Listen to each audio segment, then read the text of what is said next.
தட்டுப்பாட்டை கண்டித்து திமுக கூட்டணி சார்பில் சென்னை சைதாப்பேட்டையில் நடைபெறும் ஆர்ப்பாட்டத்தில் விசிக தலைவர் திருமாவளவன் பேசி வருகிறார். அந்த நேரடி காட்சிகளை பார்க்கலாம். இல்லாமல் எதிர்த்து நிற்கிற ஏகாதிபத்தியத்தை எதிர்க்க நிற்கிற துணிச்சல் பெற்ற நாடுகளாக இருக்கின்றன. லிபியாவும் அப்படித்தான்.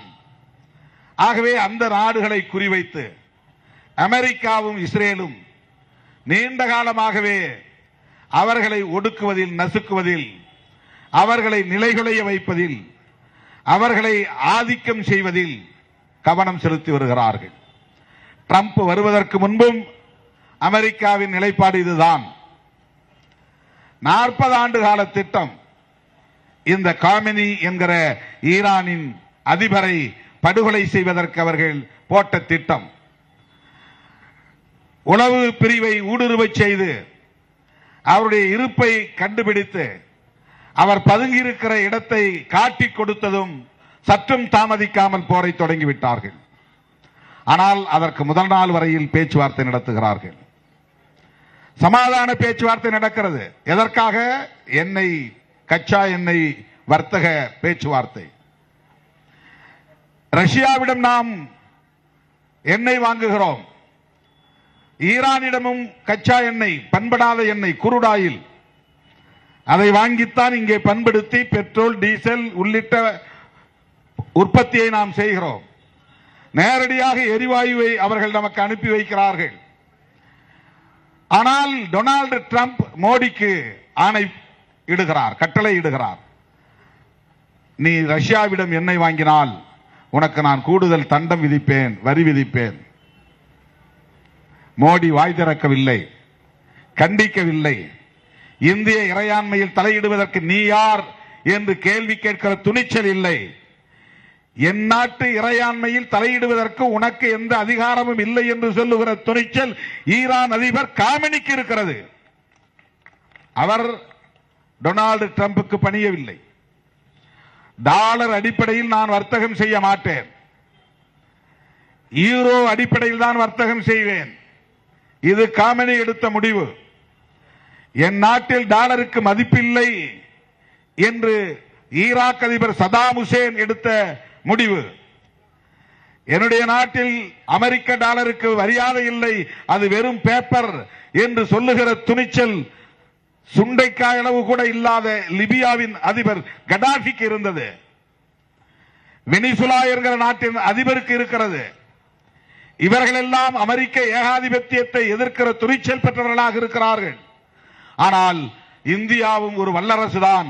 இதை வல்லரசாக்குவதற்காக நாங்கள் இங்கே போராடி கொண்டிருக்கிறோம் என்று சொல்லுகிற நம்முடைய மோடி, டொனால்டு ட்ரம்ப் தலையீடு செய்கிற போதெல்லாம் அவருக்கு தலைகுனிந்து நிற்கிறார், அடிபணிந்து நிற்கிறார், வாய் மூடி மௌனித்து கிடக்கிறார், எதிர்த்து பேச துணிச்சல் இல்லாமல் இருக்கிறார். இது நமக்கு கிடைத்த ஒரு சாபக்கேடு. அதிபர் காமினிக்கு இருக்கிற துணிச்சல் அந்த ஈரானை விட பல மடங்கு பெரிய நிலப்பரப்பு கொண்ட தேசம் நம்முடைய தேசம். மிகப்பெரிய மக்கள் தொகை கொண்ட நாடு நம்முடைய நாடு.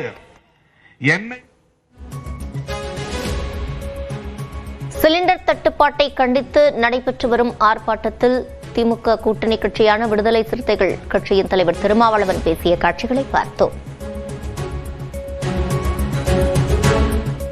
சென்னை MMDAவில் நடைபெறும் திமுக கூட்டணி கட்சிகளின் ஆர்ப்பாட்டத்தில் தேமுதிக பொருளாளர் சுதீஷ் பேசிய காட்சிகளை பார்க்கலாம். பொதுவாக பாத்தீங்கன்னாக்கா ஒரு ஆர்ப்பாட்டம் நடத்தினா அந்த கட்சியுடைய நிர்வாகிகள் தொண்டர்கள் கலந்துப்பாங்க. ஆனால் இன்று ஒரு திருப்புமுடியாக தமிழகத்தில் ஓட்டல் உரிமையாளர்கள், அங்கு பணிபுரியும் ஊழியர்கள் ஒட்டுமொத்தமாக இந்த ஆர்ப்பாட்டத்தில் கலந்திருக்காங்க. இன்னைக்கு கிட்டத்தட்ட 25 லட்சம் ஊழியர்கள் இன்னைக்கு பாதிச்சிருக்காங்க இந்த கேஸ் இல்லாத. இன்னைக்கு பாத்தீங்கன்னாக்கா ஒரு 4 நாள் முன்னாடி எங்க கட்சி அலுவலகத்தில் இஃப்தார் நோம்பு நடத்தினாங்க. அப்ப பாத்தீங்கன்னாக்கா கேஸ் இல்லாம ரொம்ப கஷ்டப்பட்டாங்க. கடைசியில அந்த இஃப்தார் நோம்புல அந்த கஞ்சியை நாங்க விறகு வைத்து தான் அந்த கஞ்சியை நாங்க காய்ச்சணும். அதே போல இன்னைக்கு பாத்தீங்கன்னாக்கா பல்வேறு இடங்களில் இன்னைக்கு கல்யாண மண்டபம் இருக்கு. கல்யாண மண்டபத்தில் கேஸ் இல்லாம இன்னைக்கு எல்லா மண்டபத்தில் ரொம்ப அவஸ்தைப்படுறாங்க. இன்னைக்கு அதே போல இன்னைக்கு பாத்தீங்கன்னாக்கா ஒரு நாடு வளர வேண்டும் என்றால் சுற்றுலா துறை நல்லா இருக்கணும். இன்னைக்கு எந்த நாட்டு மக்கள் வரது கிடையாது இந்தியாவுக்கு. காரணம் கேஸ் கிடையாது, எந்த ஹோட்டல் சாப்பாடு கிடையாது. அதனால மத்திய அரசு பாத்தீங்கன்னாக்கா இன்னைக்கு இருக்கின்ற மோடி அவர்கள் எப்பவுமே சொல்லுவார், இந்தியாவை மட்டும் இல்ல உலகத்தில் இருக்கின்ற அனைத்து தலைவர்களுக்கும் ஒரு ஒப்பற்ற தலைவர் எப்பவுமே அவரே பெருமை பேசிப்பார். அப்படி இருக்கும்போது உங்களுக்கு உலகத்தில் எல்லா தலைவரும் உங்களுக்கு நண்பர்கள் தான். அப்படி இருக்கும் பொழுது நீங்கள் கண்டிப்பாக கச்சா எண்ணெய் தமிழகத்துக்கு இந்தியாவுக்கு ஒரு 6 மாசத்துக்கு கண்டிப்பாக இன்னைக்கு ஸ்டாக் வச்சிருக்கணும். இன்னைக்கு வந்து ஸ்டாக்கே வைக்கல, அது கூட கேஸ் இல்ல, அப்புறம் பெட்ரோல் இல்ல சொல்லுவீங்க 100 நாள் கழிச்சு, அப்புறம் டீசல் இல்லைங்க.